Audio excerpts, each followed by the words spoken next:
Bonjour tout le monde, j'espère que vous allez bien. Donc aujourd'hui on se retrouve pour un nouveau bilan lecture, vu que j'ai lu mes 4 livres, voilà.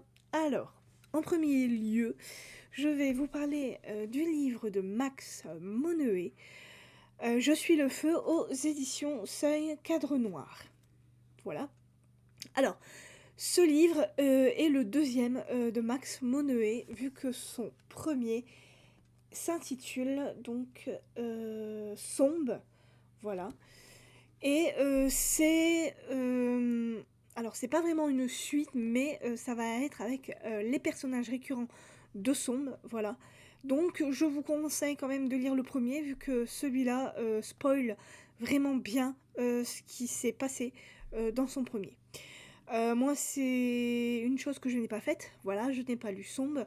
Du coup, comme ça a bien spoilé, j'avais quand même du mal à, comment dire, à rentrer dans l'histoire, mais bon, au bout d'un moment, on s'y fait. Il n'y a pas de souci. Donc, nous sommes à La Rochelle au mois de juillet. Nous allons retrouver donc le personnage récurrent de Victor Karan, qui est un psychologue carcéral. Voilà, il travaille dans une prison à La Rochelle, une prison vraiment sous haute surveillance parce que les prisonniers qui sont là-bas sont des prisonniers qui ont de très très lourdes peines, des peines qui vont jusqu'à 20 ans. Voilà. Et donc du coup, on va appeler ce fameux psychologue, donc Karan, sur une scène de crime. Voilà, il va être appelé par le commissaire Baccaro.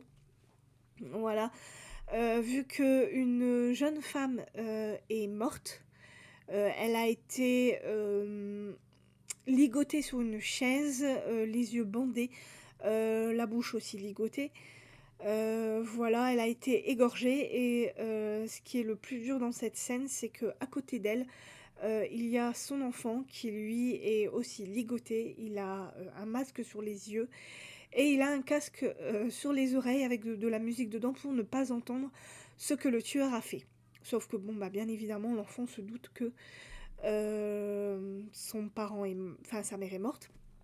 Voilà. Donc on va appeler Karan donc sur cette scène de crime. Karan va arriver, il va bien évidemment étudier cette scène et beaucoup d'hypothèses vont être mises sur la table. Voilà.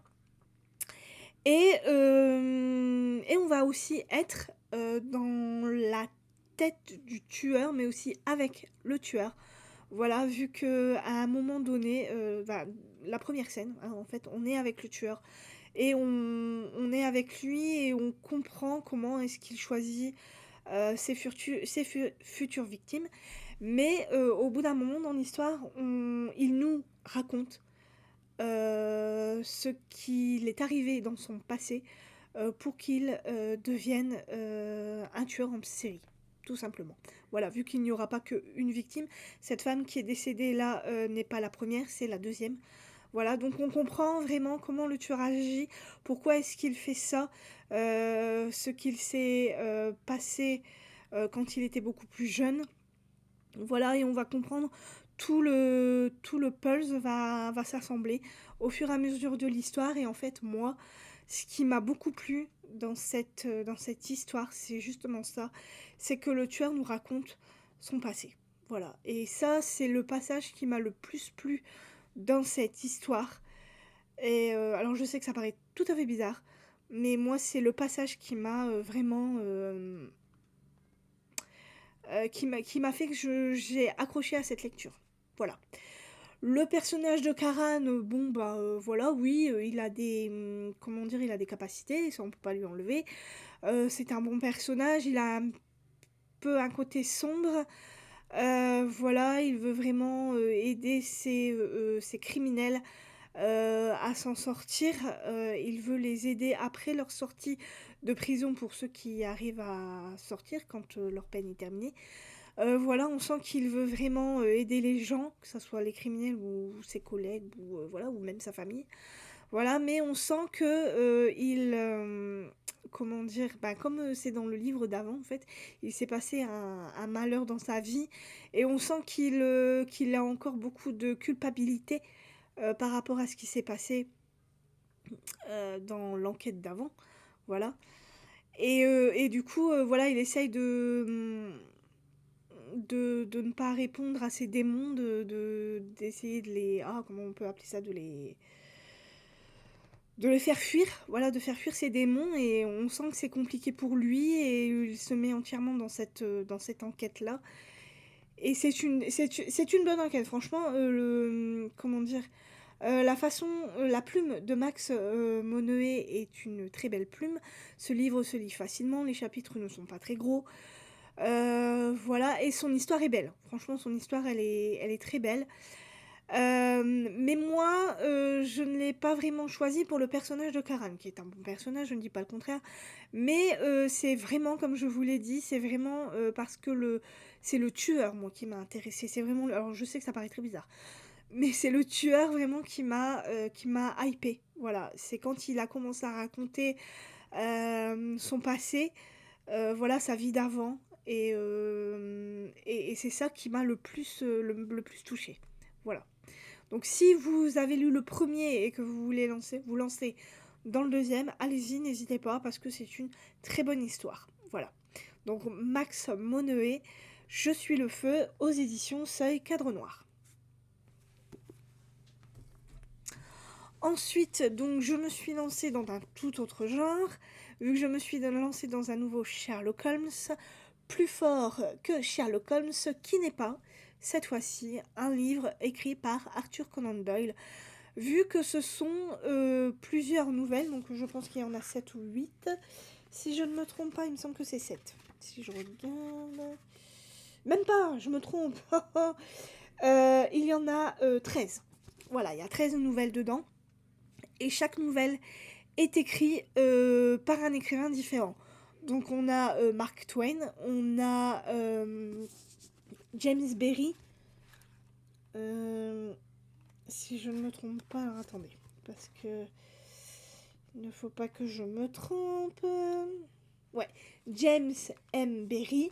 Et on a bien évidemment d'autres auteurs qui ont écrit, voilà, en prenant le personnage de Sherlock Holmes et de Watson, et qui ont, comment dire, raconté leurs propres histoires. Voilà, donc des fois on a Sherlock Holmes qui, par un concours de circonstances, ne va pas avoir de chance dans sa vie et va finir en prison. Voilà, on va voir des fois comment dire, il tue carrément Sherlock Holmes. Voilà, c'est des petites histoires assez sympas de voir comment d'autres auteurs vont eux modeler le personnage de Sherlock Holmes, ce qui peut lui arriver dans sa vie, voilà, quand c'est fait par d'autres auteurs. Il y a des histoires bien dedans, il y en a d'autres un petit peu moins bien, ouais, ça dépend des histoires en fait, ça dépend comment les auteurs ont... la vision des auteurs en fait par rapport à Sherlock Holmes. Moi ça a été, ça, je vous dis, ça dépend des histoires. Mais bon, dans l'ensemble c'est passé, donc voilà. Donc Sherlock Holmes, plus fort que Sherlock Holmes, aux éditions donc Hachette Collection, et écrit donc par... Alors, c'est dit que c'est écrit par Mark Twain. Voilà, c'est écrit par Mark Twain, J.M. Berry et autres grands auteurs. Voilà. Donc si ça vous intéresse, n'hésitez pas. Moi j'ai bien aimé quand même. C'est selon, après les histoires, font tomber sur des bonnes histoires quand même. Voilà. Donc voilà pour le deuxième. Pour le troisième livre, j'ai décidé de me lancer dans le Johanna Gustafsson, L'île de Yule, aux éditions Kallman Lévy-Noir. Alors, j'ai bien aimé. Voilà, ça a été... alors, Johanna Gustafsson, elle écrit pas avec les pieds, ça c'est sûr. Ce livre se lit très vite. On va être dans deux, je dirais même trois temporalités différentes, vu qu'on commence le livre, on est en 2012, on est avec Karl qui va retrouver le cadavre d'une jeune fille pendue à un arbre sur l'île de Yule. Voilà, il y a un grand manoir, voilà, qui est la propriété d'une famille aristocrate, voilà, qui l'a de génération en génération. Et donc sur cette propriété, donc il y a un immense arbre, voilà, et une jeune fille est malheureusement retrouvée pendue à cet arbre. Voilà, donc ça c'est en 2012. Après nous allons nous retrouver en 2021, si je ne me trompe pas. En 2021, ouais c'est ça. En 2021, on va être avec Emma. Emma qui est une jeune femme experte en art, voilà, et elle va avoir la tâche, enfin la lourde tâche, d'aller sur cette fameuse île de Yule, et elle va justement devoir expertiser donc des œuvres d'art dans cette fameuse propriété, voilà, dans cette grande propriété qui est donc tenue par une famille aristocrate, donc la famille Gusman, donc comme je vous l'ai dit, qui a ce manoir de génération en génération. Et donc là, on est avec, alors je sais plus comment est-ce qu'il s'appelle, mais c'est avec le petit-fils, voilà, de cette famille qui veut faire expertiser donc les œuvres qui sont dans cette fameuse propriété. Et donc Emma va expertiser donc ces œuvres d'art, mais sur certaines conditions. Voilà, elle va avoir des horaires à respecter.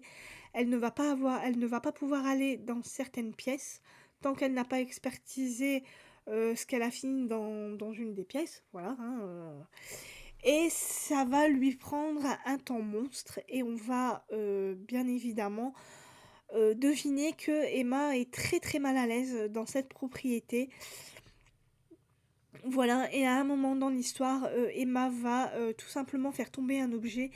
Et dans cet objet, il va y avoir une feuille, enfin voilà, une feuille, où il y a écrit dedans un message assez perturbant.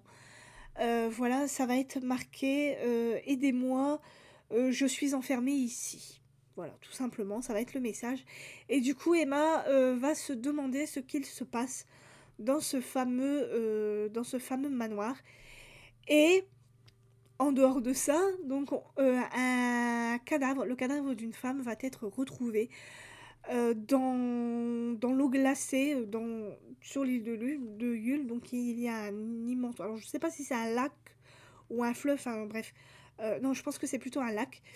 Et dans ce lac, donc, on va retrouver le cadavre d'une femme carrément congelée dedans, et c'est Karl qui va enquêter sur cette affaire, et apparemment cette femme aurait été tuée de la même façon que la jeune fille qui a été pendue sur l'arbre de cette propriété. Voilà.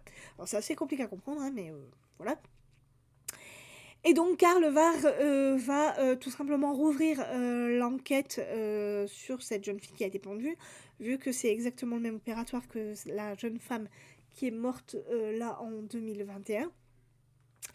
Et on va aussi se retrouver en 1994 ou 95, l'un des deux, avec Victoria. Victoria qui a été une employée dans cette fameuse propriété de l'île de Yule, voilà, pendant un certain temps avec sa fille, et il va se passer des choses relativement étranges. Victoria va avoir peur pour sa fille parce que les propriétaires sont assez étranges. Alors ce ne sont pas les mêmes propriétaires que là dans cette histoire, donc là c'est les Gusman.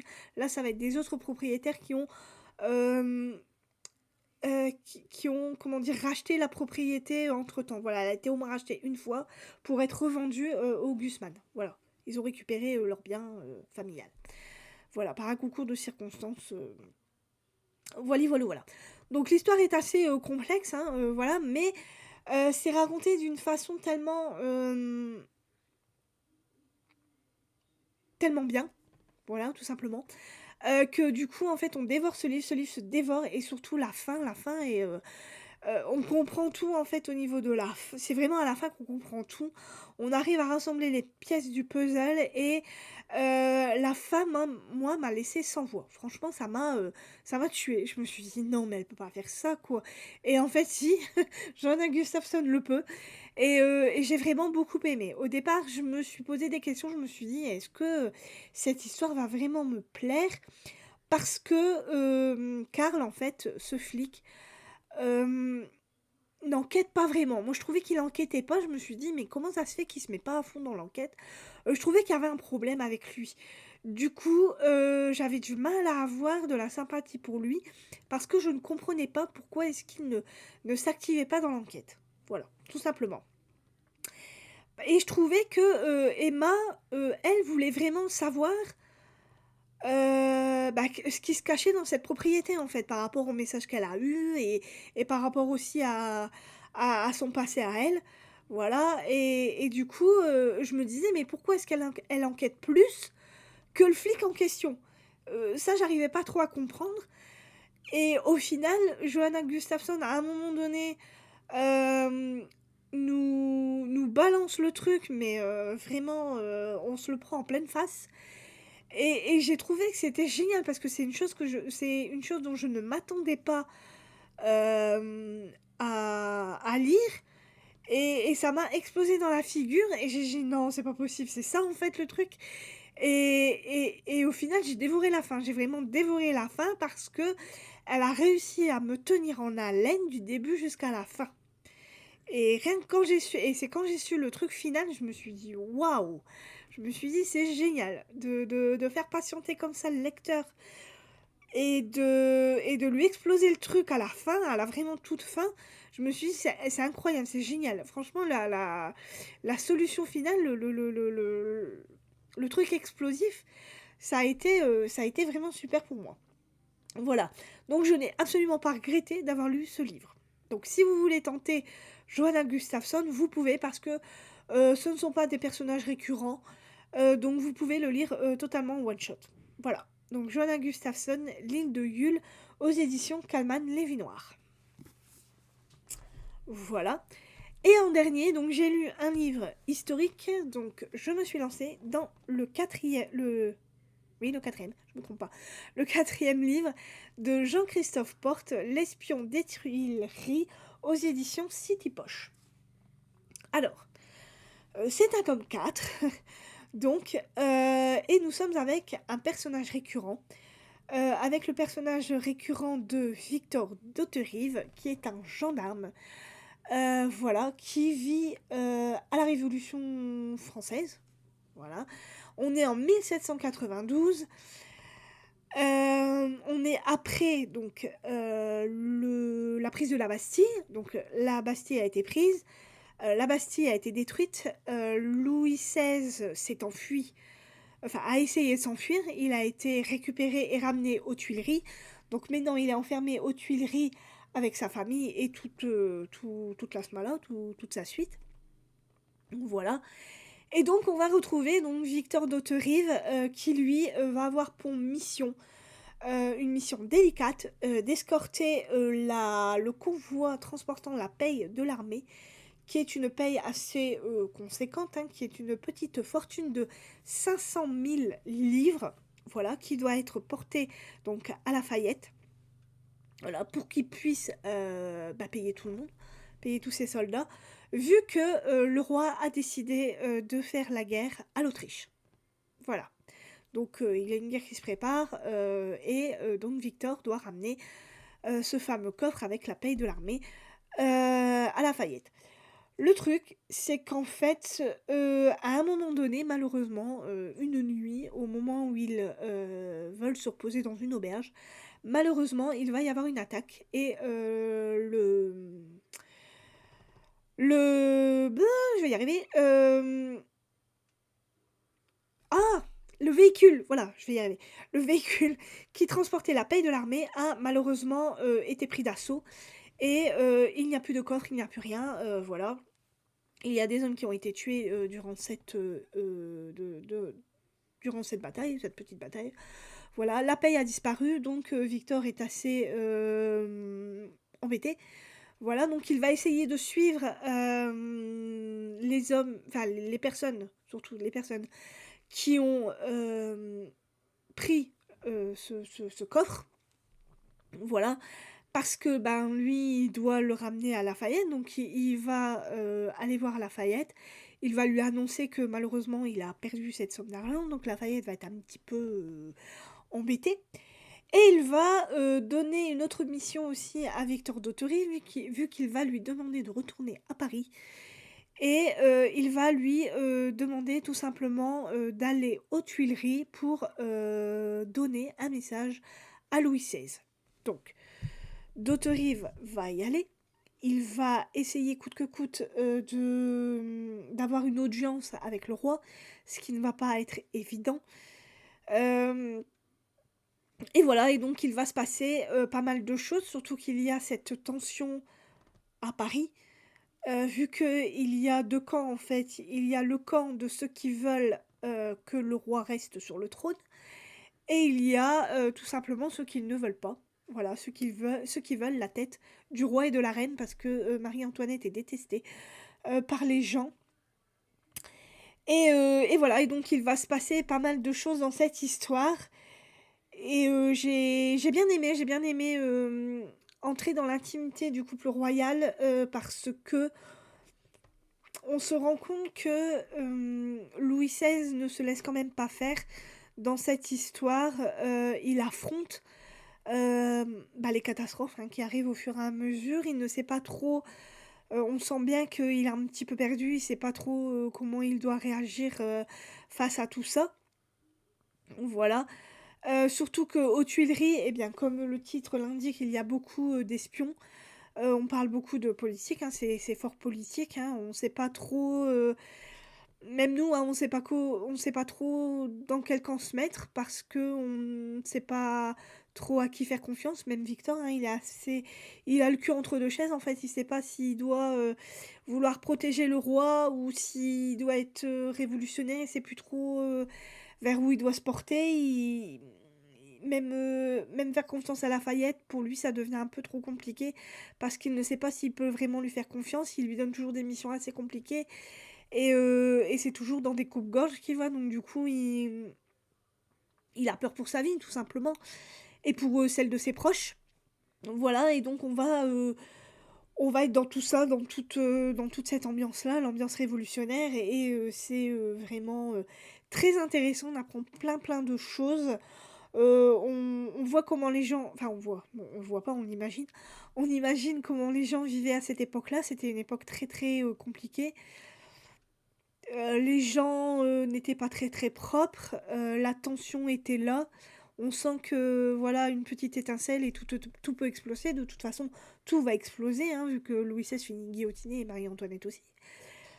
Mais il y a personne qui veut les aider à part Lafayette. Et le problème, c'est que Louis XVI ne fait plus confiance à Lafayette. Marie-Antoinette ne peut plus le voir en peinture, ne peut pas le voir en peinture du tout.